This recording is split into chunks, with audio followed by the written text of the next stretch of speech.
আসসালামু আলাইকুম দর্শক, কয়েকদিন পূর্বে যে কলাগুলো এই নীল ড্রামের মধ্যে রেখেছিলাম পাকার জন্য, তো আজকে এসেছি দেখার জন্য যে কলাগুলো পেকেছে কিনা।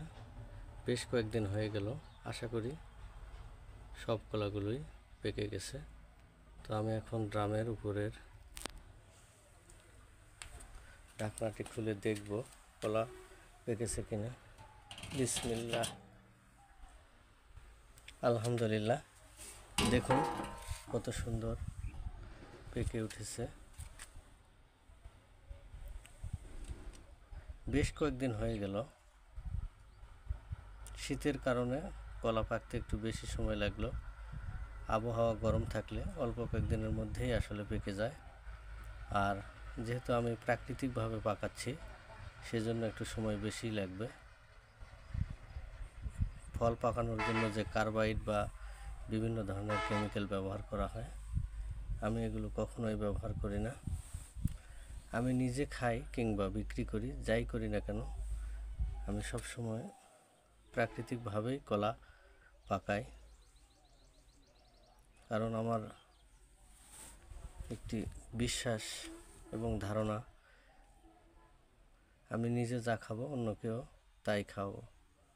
ফ্রেশ প্রাকৃতিকভাবে পাকা কলার পুষ্টি গুণাগুণ অক্ষুণ্ণ থাকে। এই জন্যই আমি এভাবেই কলা নিয়মিত পাকাই। তো এই কলাগুলো এখন আমি ড্রাম থেকে তুলে কলা নিয়ে যাওয়ার জন্য এই যে একটা ব্যাগ নিয়ে এসেছি, এই ব্যাগে নিয়ে যাব। ব্যাগে আস্তে আস্তে সাজাতে হবে, ধীরে ধীরে রাখতে হবে, তা না হলে আবার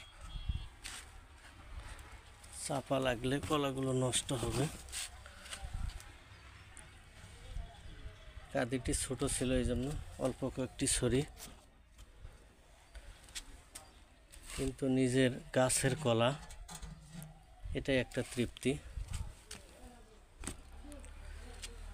খেতে যেমন সুস্বাদু হবে, একটা মানসিক তৃপ্তিও পাওয়া যাবে। নিজের চাষের জিনিস,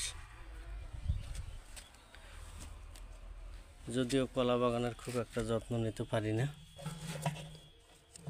তারপরও যা হয়েছে আলহামদুলিল্লাহ।